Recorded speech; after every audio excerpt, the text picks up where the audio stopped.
আছো বন্ধুরা? আশা করি যে যেখানে আছো সকলে ভালো আছো। দেখো আজকে তো সরস্বতী পুজো, তো এই সরস্বতী পুজো নিয়ে যে ছোটবেলার থেকে কত স্মৃতি। যেহেতু আমার বাপের বাড়িতে খুব বড় করে সরস্বতী পুজো হতো, ভোগ রান্না হতো, শাড়ি পরে স্কুলে যাওয়া, বাড়িতে একদম সেই আগের দিন থেকে ঢাক আসা, সেই তারপরে সেই শিকলি বানানো। আমাদের ছোটবেলায় যারা আছো বা আমার অনেক স্কুলের বন্ধু এখানে আছো, তারা অ্যাকচুয়ালি রিলেট করতে পারছো। আর আমাদের টাইমে তো সরস্বতী পুজোতে স্কুলে যাওয়া আর ঠাকুর আনতে যাওয়া, সে তো মানে একদম সাজো সাজো রব, তাই না? আর আমাদের বাড়িতে যেটা ছিল, যেহেতু আমাদের বাড়িতেও সরস্বতী পুজোটা বড় করে হতো, সেই কারণে কি হতো, একবার স্কুলে যাওয়ার জন্য সকাল থেকে বাড়িতে অঞ্জলি দিয়ে দেওয়ার পরেই প্রস্তুতি শুরু হয়ে যেত। কার শাড়ি পরবো, পিসির শাড়ি পরবো না মাসির শাড়ি পরবো না মায়ের সব থেকে যে ভালো শাড়িটা সেটাই পরে কিন্তু একেবারে সরস্বতী পুজোর স্কুলে যেতে হবে। আর আমাদের মনে আছে স্কুল থেকে একটা কুপন দিত, সেই কুপনটা যখনই স্কুল থেকে দিত সেটা একেবারে সেই অমূল্য হিরে সোনার মতো আমাদের কাছে অমূল্য ছিল। এসেই মাকে দিয়ে দেওয়া যে মা এই কুপনটা কিন্তু ভীষণ যত্ন করে রাখো, সরস্বতী পুজোর দিনে কিন্তু এই কুপনটা না দেখালে স্কুলে কিন্তু ঢুকতে দেবে না। তো সত্যি আমাদের ছোটবেলাটা বড্ড মজা হতো এই সরস্বতী পুজোকে নিয়ে। কত যে সরস্বতী পুজো নিয়ে ঘটনা, সেটা বলতে গেলে বোধ হয় 20 মিনিট না 25 মিনিট না 30 মিনিট ভিডিও পেরিয়ে যাবে। এত ঘটনা সত্যিই শেয়ার করা সম্ভব নয়। তবুও যাই হোক, আজকে যেহেতু সরস্বতী পুজো, সকলকে আমার তরফ থেকে সরস্বতী পুজোর অনেক শুভেচ্ছা, অনেক ভালোবাসা। যারা ছোট ছোট ছেলেমেয়েরা আছো তাদের তো আজকের দিনটা তাদেরও নিশ্চয়ই মজার। তবে আমার মনে হয় আমাদের ছোটবেলাটা কোথাও একটু বেশি সরস্বতী পুজো মানে মজা ছিল। তারাও নিশ্চয়ই করে, সেই কলেজ স্কুলে ছোট ছোট বাচ্চারা সব শাড়ি পরে, হ্যাঁ, বা যারা ইয়াং তাদের তো একটা, আজকাল তো সরস্বতী পুজোকে প্রেমের দিবসও বলা হয়, বাঙালির ভ্যালেন্টাইন্স ডে বলা হয়। সে যাই হোক, তো সরস্বতী পুজোতে কিন্তু সত্যি আমাদের একটা বিশেষ দিন ছিল, খুব আনন্দ। আর আমাদের জানো তো বাড়িতে, যেহেতু তোমাদের আগেও অনেক ভিডিওতে শেয়ার করে থাকবো যে আমাদের মাসি, বোন, পিসি, তাদের ছেলেমেয়েরা, মাসতুতো বোনেরা সবাই, যেহেতু আমার নিজের বোন, প্রত্যেকে যেহেতু ভীষণভাবে গানের পরিবেশে আমরা বড় হয়েছি, আমার দাদু, আমার দিদা, প্রত্যেকে, পিসি, মাসি, মানে দুটো ফ্যামিলিতেই। তো আমাদের কিন্তু বিশাল একটা সন্ধেবেলা গানের আসর বসতো।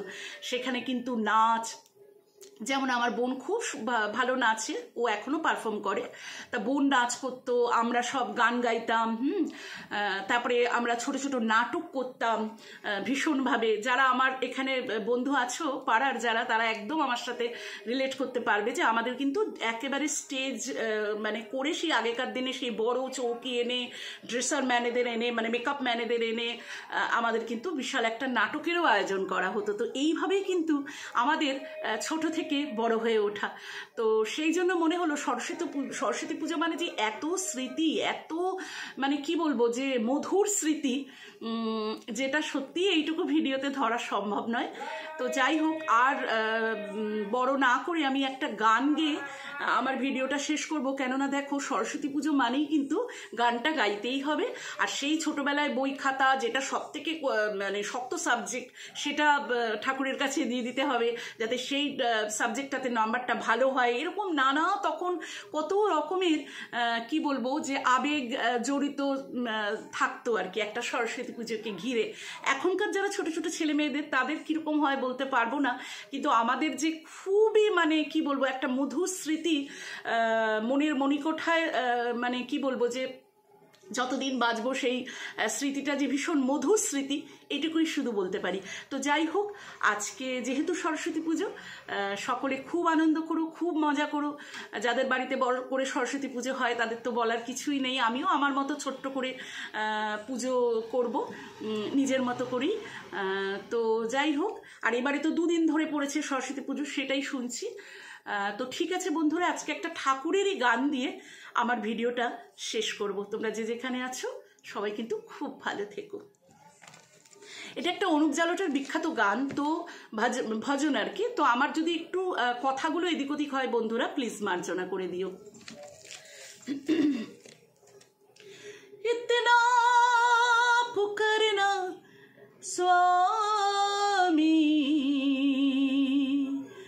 जब प्राण तन से निकले, गोविंद नाम लेके जब प्राण तन से निकले, इतना पुकारना स्वामी जब प्राण तन से निकले, गोविंद नाम लेके जब प्राण तन से निकले।